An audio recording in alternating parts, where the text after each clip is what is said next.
Assalamualaikum warahmatullahi wabarakatuh. Dengan Bu Ria di sini. Bagaimana kabarnya? Apakah semuanya baik-baik saja? Ibu harap kamu semua dalam keadaan baik. Karena apa? Karena kita akan mempelajari satu materi yang sangat menarik untuk kamu ikuti bersama. Nah, penasaran? Mau tahu materinya seperti apa? Kita simak dulu video yang satu ini ya.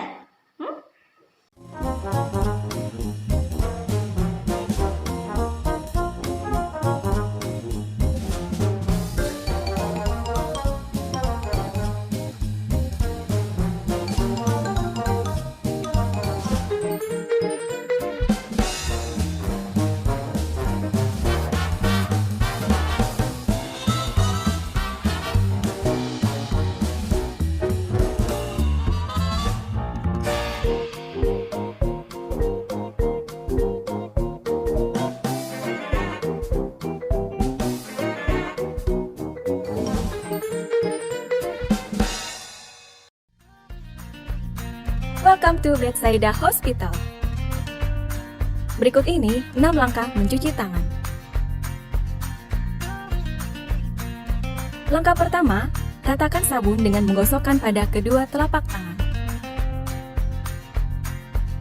Langkah kedua, gosok punggung tangan dan sela-sela jari, lakukan pada kedua tangan.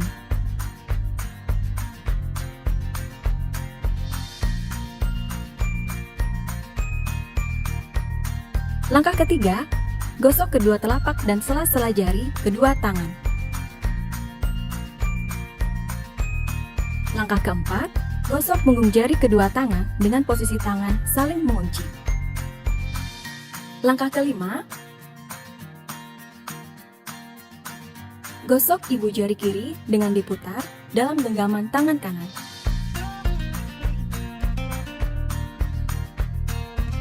Lakukan pada kedua tangan.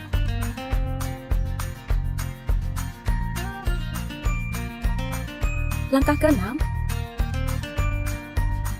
usapkan ujung kuku tangan kanan dengan diputar di telapak tangan kiri.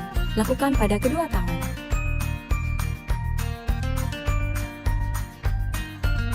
Kemudian, bersih deh.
Nah, bagaimana? Bukankah video tadi sangat menarik? Dari video tersebut, kamu jadi tahu cara untuk membuat siomay yang enak tanpa ribet. Juga cara untuk mencuci tangan yang benar, apalagi di masa pandemi sekarang. Serta membuat kerajinan lampu hias yang menarik. Nah, ketiga video yang kamu tonton tadi, bukankah memuat petunjuk atau langkah kerja? Petunjuk dan langkah kerja tersebut kita kenal dengan teks prosedur. Nah, dari penjelasan singkat tersebut, bisakah kamu menjelaskan apa itu teks prosedur? Eits, tapi tunggu dulu. Sebelum kita membahas apa itu teks prosedur, Ibu akan menjelaskan dahulu mengenai tujuan pembelajaran kita kali ini. Pada pertemuan ini, kamu diharapkan dapat menentukan ciri-ciri dan juga jenis dari teks prosedur. Nah, mari kita mulai. Teks prosedur adalah teks yang berisi petunjuk atau langkah kerja yang berurutan untuk menyelesaikan tujuan tertentu. Seperti petunjuk yang ada dalam video yang kamu tonton di awal. Bagaimana? Masih bingung? Contoh lainnya adalah saat kamu membantu ibumu memasak rendang atau onde-onde di rumah. Pasti kamu diajarkan tahapan atau langkah-langkah untuk membuat makanan tersebut. Atau bagi kamu yang suka tarian daerah, untuk menarikannya, kamu pasti diajarkan gerakan-gerakan tari secara berurutan hingga kamu mahir. Nah, langkah-langkah yang berurutan itu kita sebut dengan teks prosedur. Nah, bagaimana? Sudah paham?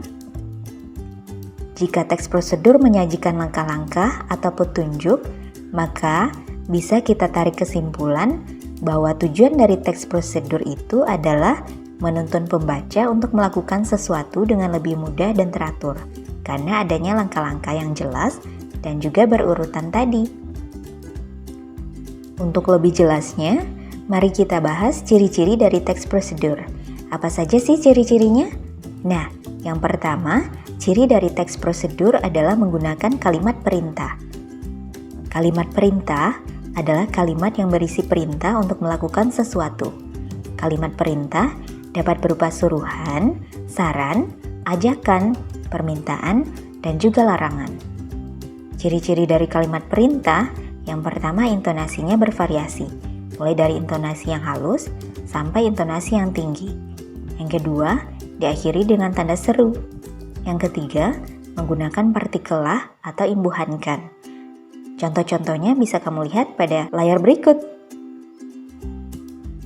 Ciri kedua dari teks prosedur adalah berisi panduan atau langkah-langkah atau tahap demi tahap dari awal hingga akhir secara berurutan yang disusun secara sistematis dengan menggunakan poin-poin atau penomoran sehingga pembaca bisa tahu langkah pertama, kedua, ketiga, dan seterusnya seperti yang bisa kamu lihat di layar.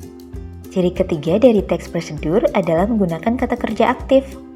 Kata kerja aktif adalah kata kerja yang menyatakan bahwa subjek sedang melakukan suatu pekerjaan.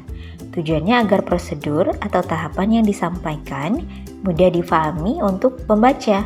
Ciri keempat dari teks prosedur adalah menggunakan konjungsi temporal atau kata hubung yang menjelaskan keadaan waktu, seperti kemudian, lalu, selanjutnya, dan berikutnya.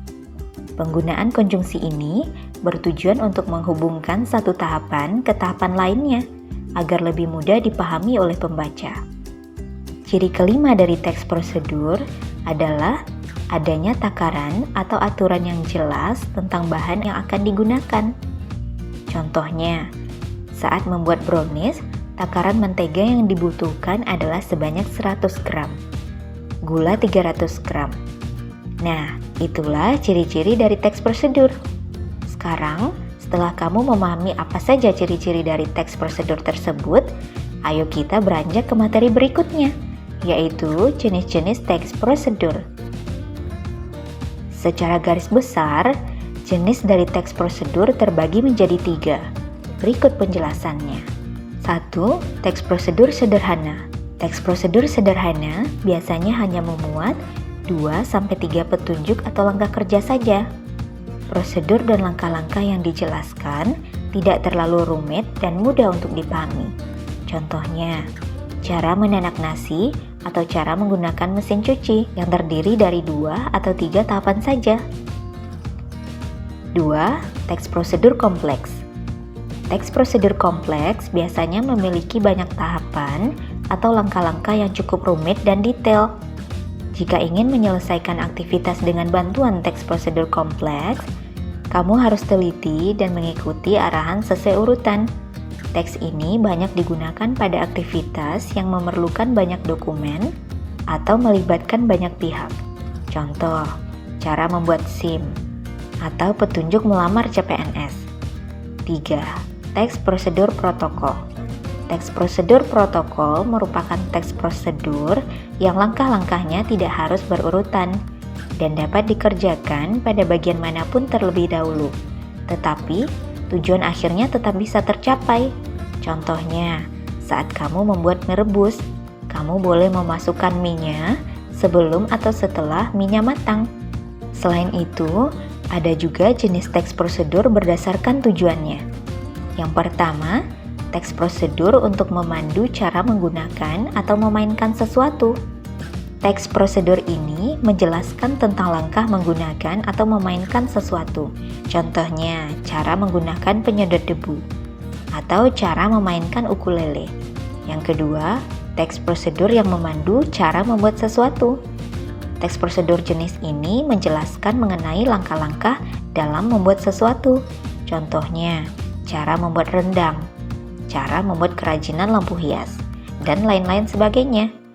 Yang ketiga, teks prosedur yang memandu cara melakukan suatu kegiatan. Teks prosedur jenis ini menjelaskan tentang langkah-langkah melakukan sesuatu.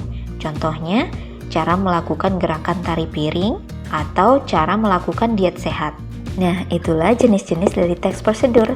Untuk lebih memahaminya, kamu bisa membaca buku teks bahasa Indonesia yang kamu miliki. Cukup sampai di sini materi kita pada pertemuan kali ini. Semoga kamu dapat memahaminya dengan baik. Sampai jumpa di pertemuan selanjutnya. Terima kasih. Assalamualaikum warahmatullahi wabarakatuh.